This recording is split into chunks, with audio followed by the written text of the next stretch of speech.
I'm Mary Goddard. I'm currently living in Sitka, but I grew up in Yakutat. Growing up in Yakutat, plants and foraging for food was just part of everyday life. Stores weren't as convenient as going outside your back door and getting some seaweed that was not even a mile down the road from where we live. You know, in the summer we picked berries and put them up for the winter time. It wasn't until I left Alaska and lived in larger cities that I realized just how special it is that I could, go out my door and be able to have food that I could eat. When I moved back to Sitka, that's when I really had a desire to learn about more plants, not just the ones we harvested growing up. I think that was one of the reasons I started Plant Guru with Lauren.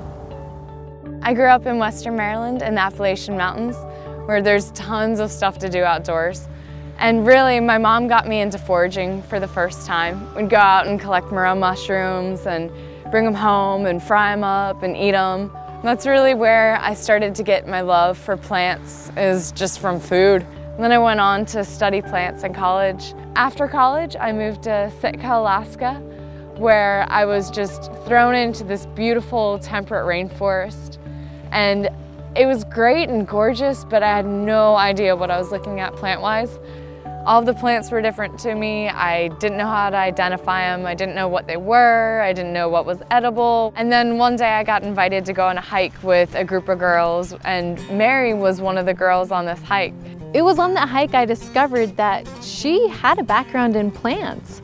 She went to school for ethnobotany, and that really intrigued me. I think that's when our conversation started. I just got really excited because this was the opportunity that I was looking for, finding someone who knew about the plants in Sitka.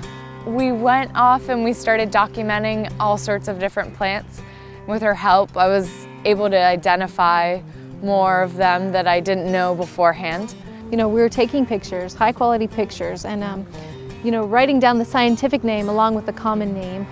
We wanted this information to be usable for us, but also shareable for other people. And so we began experimenting with websites and blogs, and then finally our passion kind of led us to cooking with these plants. What was the thing that we loved most about these plants? And it was bringing them home and cooking with them and feeding our families and feeding ourselves all these delicious foods that came from our backyard, came from the woods. That's when it really started getting fun. Her ideas were so different than mine, so we would start comparing and cooking different things with the same plants. This is really what I love about plants. Really what got me into it from the beginning was that time with my mom foraging for the morel mushrooms.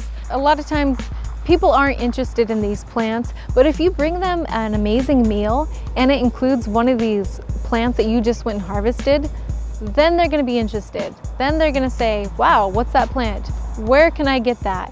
Who doesn't want to get out there and find something tasty in the woods and bring it home and say, hey, look at this. I found this and now I have this delicious meal from it. And that's what I want to share with people, is that love, that passion. And I really want people to have that knowledge so they can make those meals on their own. With Plant Guru, it's not about just one person being a guru. It's creating a community where you can identify the plants. You could harvest the plant, and then you could use the plant in a way that makes most sense to you.